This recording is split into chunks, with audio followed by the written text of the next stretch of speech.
Hello दोस्तों, नए video के साथ बहुत एक ज़रूरी इशू आ गया है। हमारे शहर नारनौल के नज़दीक ही कनीना टाउन में एक स्कूल की बस हादसे में लगभग 6 बच्चों की जान चली गई, बस डैमेज हो गई तथा कुछ बच्चे हताहत हो। इस घटना ने माँ बाप, समाज, प्रशासन तथा सरकार सबको हिला के रख दिया और ये सोचने को हम मजबूर हो गए कि ऐसी कौन सी खामियां हैं जिसकी वजह से इतना बड़ा हादसा हो गया, और अगर हादसा हुआ तो नुकसान कैसे कम किया जा सकता। यहाँ बहुत ज़रूरी है, हर बात एक ही तरफ जाती थी और वो है सरकारी और निजी संस्थाओं का आपस में तुलना करना, एक कंपैरेटिव हिसाब किताब बनाना। इसमें कोई दो राय नहीं है कि सरकारी संस्थाओं की कमजोरियों की वजह से निजी संस्थाएं पनपी हैं। सरकारी स्कूल के अगर आंकड़े देखें, और बड़ी सीधी सी बात है, जो सरकारी नौकर है और सरकारी अध्यापक है, क्या उनके अपने बच्चे 1% भी सरकारी स्कूलों में पढ़ रहे हैं? यानी अगर इनएफिशिएंसी, लेजीनेस, इनकैपेबिलिटीज, मेंटेनेंस की कमी, दुर्व्यवहार, गलत आचरण अगर आपने देखना हो तो आपको कहीं जाने की जरूरत नहीं है, सरकारी विद्यालय, महाविद्यालय और विश्वविद्यालयों को देख लें। एक एक अध्यापक से चलते हुए स्कूल आपको नजर आ जाएंगे। टॉयलेट मेंटेन नहीं है सरकारी स्कूलों के, बिल्डिंग है उनको 4 दीवारी नहीं है, प्रॉपरली ट्रेंड अध्यापक नहीं है, और अगर हैं तो काम नहीं करते। इसमें कोई दो राय नहीं है कि निजी संस्थाओं में कमियां हैं, लेकिन फिर भी क्या कारण है कि वो आकर्षण का केंद्र बने हुए हैं। किसी भी जिले के हिंदुस्तान में ले लें आप, और डेटा अगर आप उठा के देख लें कि वहां से निकले हुए बच्चे कामयाब पदों पर कहां चले गए हैं। यानी ऑफिसर्स की लिस्ट देख लें, एनडीए में कितने चले गए, यूपीएससी में कितने चले गए, आईटी में कितने चले गए, एम्स में कितने गए, और कामयाब में जो बिजनेसमैन है उनको भी देख लें। पता चल जाएगा कि कहां काम हो रहा है, कहां काम नहीं हो रहा। और सबसे बुरी बात जो हुई है वो है कि रेगुलेटरी बॉडी कोई काम ही नहीं करती। बिना परमिट के बसें चल रही है, फायर का इंतजाम के बगैर बिल्डिंग पड़ी हुई है, स्टाफ की सैलरी डिजिटल युग में बैंक अकाउंट्स के थ्रू मिलती है, नहीं मिलती, और डीओ तो इस तरह से काम कर रहे हैं जैसे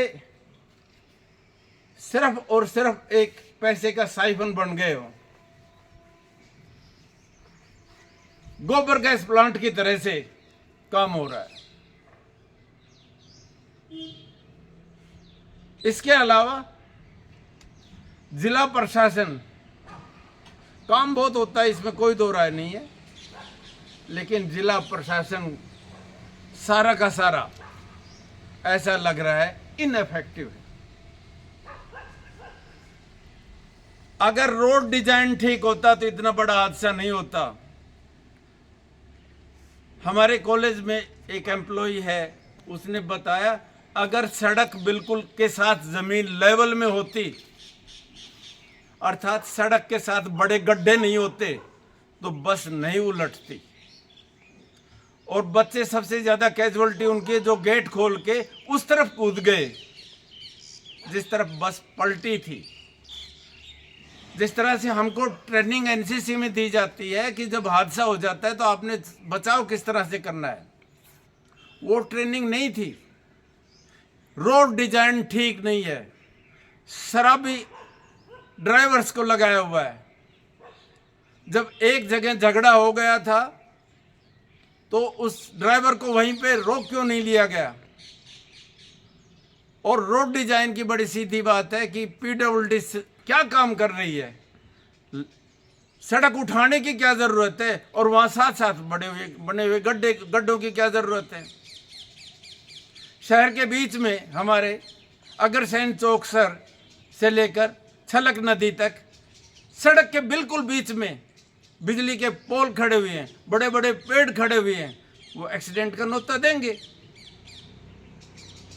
रेगुलेटरी बॉडी कर क्या रही है? क्या मंथली इकट्ठा करने के लिए रेगुलेटरी बॉडी हुई है? पैसा इकट्ठा करो और आगे भेजते रहो। क्या संस्थाएं, शिक्षण संस्थाएं सिर्फ लूट के लिए बनी हुई है कि निजी संस्थाओं से इतना पैसा लूट के आगे भिजवा दो? मान्यता मिलती है, सारे के सारे कागज इकट्ठे करते हैं। और एक और बड़ी बात है, प्राइवेट स्कूल में जो भी पैसा लगाता है, बड़ी मोटी बात है, उसका एक ही उद्देश्य है, पैसा कमाना। और अगर वो पैसा कमाते भी हैं और अगर सेवा दे देते हैं और ऑफिसर बनाते हैं तो भी एक सेवा है, लेकिन इतना शोषण मत करो। टीचर्स को तनख्वाहें अगर दे दी जाती है तो वापस आ जाता है पैसा। ड्राइवर्स प्रॉपर ड्रेस में नहीं होते, ट्रेंड नहीं है, मंदबुद्धि लोगों को कंडक्टर रखा हुआ है, जो कहीं पे भी नहीं लग पाते उन बच्चों को आपने टीचर्स रखा हुआ है। वर्किंग डेज के अलावा जहां जिस दिन छुट्टी होती है उस दिन स्कूल लगाया जाता है। अप्रैल के महीने में इस तरह से हो गया जैसे शादियां हो रही हैं। जिस तरह से मैरिज मार्केट है उसी तरह से एडमिशन मार्केट बना हुआ है। बिल्डिंग का इतना पैसा, ड्रेस का इतना पैसा, किताबों के लिए इतना पैसा। और कुछ तो ऐसे हैं मेरे बेटे जो अटेंडिंग और नॉन अटेंडिंग के बीएड के कॉलेज चला रखे हैं। अगर आप आते हो तो इतना पैसा दे दो, नहीं आते हो तो नहीं आने के भी इतने पैसे दे दो। नकल की दुकान चल रही है सीधे सीधे। क्या जरूरत है? जब इम्तिहान होता है उस समय फोटोस्टेट की दुकान बंद क्यों नहीं हो जाती? कहीं पर भी आप देख ले, छोटी छोटी पर्चियों के बंडल बने जाते हैं, पूरी की पूरी किताब अंदर चली जाती है। और जब आपके टोल के ऊपर कैमरे लगे हुए हैं, कोई गाड़ी पास नहीं हो सकती। हर कमरे के अंदर और बाहर क्या कौन टीचर क्या पढ़ा रहा है, क्या काम हो रहा है, कैसी कार्य प्रणाली हो रही है, ये सब रिकॉर्ड क्यों नहीं होता? मेरे सामने 3,500 के कॉलेजों में 200 बच्चे नहीं आते। और एक तो ऐसा कॉलेज चल रहा है जिसमें जिस तरह से मरे हुए के ऊपर दरी के ऊपर बैठ के लोग चले जाते हैं, इस तरह से स्टाफ आके बैठ जाता है। कहीं कभी भी चले जाओ वो सिर्फ खाते ही रहते हैं। इसका मतलब क्या हुआ? हमारे टैक्स के पैसे का की एक लूट की दुकान बनी हुई है, जहां ना पढ़ाया जाता है ना कोई कल्चरल एक्टिविटी होती है। प्राइवेट स्कूल से 26 जनवरी और 15 अगस्त को इतने बड़े बड़े कल्चरल आइटम बच्चों से तैयार करवा देते हैं, गवर्नमेंट स्कूल से करवा के दिखा दो आप लोग। इसका मतलब क्या हुआ? सिर्फ एक धमकी, डर और फियर से शासन और प्रशासन चल रहा है। मॉनिटरिंग रोजाना की रोजाना होनी चाहिए, एवरीडे मॉनिटरिंग।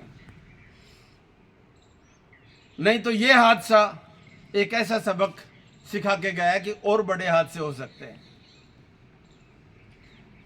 पूरे जिले में से जब सिविल सर्विसेज की लिस्ट आती है, महेंद्रगढ़ जिला पीछे क्यों रह जाता है? इसका मतलब यह है 16 कॉलेज चलते हुए, सेंट्रल यूनिवर्सिटी यहाँ पर है, ये सब कुछ होते हुए भी यहाँ काम ठीक नहीं हो रहा है।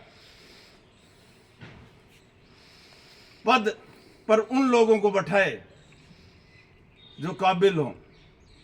पब्लिक सर्विस कमीशन के मेंबर्स के और उसके रिश्तेदारों की अगर प्रॉपर्टी आप इकट्ठा कर लें तो पता लग जाएगा कितना बड़ा करप्शन पब्लिक सर्विस कमीशन और एसएसबी में हो रहा है।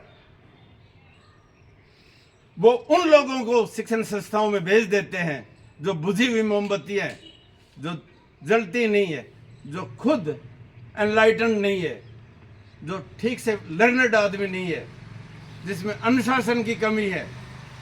वो लोग आगे सोसाइटी को देगा क्या? और यही कारण है कि सरकारी संस्थाएं, खासतौर से शिक्षण संस्थाएं, वैसे हालत तो दूसरे सभी डिपार्टमेंट, चाहे हेल्थ में चले जाओ, चाहे पटवार खाने में चले जाओ, चाहे तहसील में चले जाओ, चाहे टाउन एंड कंट्री प्लानिंग में चले जाओ, चाहे बिजली बोर्ड में चले जाओ, चाहे रोडवेज में चले जाओ, सरकारी आलस का अड्डा हो गया है और निजी संस्थाएं शोषण की दुकान हो गई है। अगर दोनों के ऊपर रेगुलेटरी बॉडी नहीं किए तो इतने बड़े हादसे आगे होंगे। मैं पुनः समाज के, जिसको हम प्रोटेक्टर कहेंगे, सीनियर सिटीजन्स हैं, उनकी भी ड्यूटी विशेष तौर से जो पुलिसिंग का काम करते हैं, समझाएं कि रेगुलेटरी बॉडी ठीक काम करें। सामाजिक संस्थाएं हैं, वो अपना, उनका योगदान है।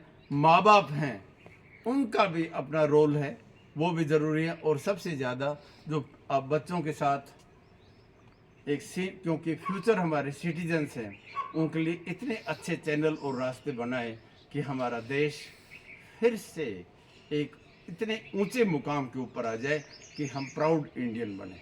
धन्यवाद।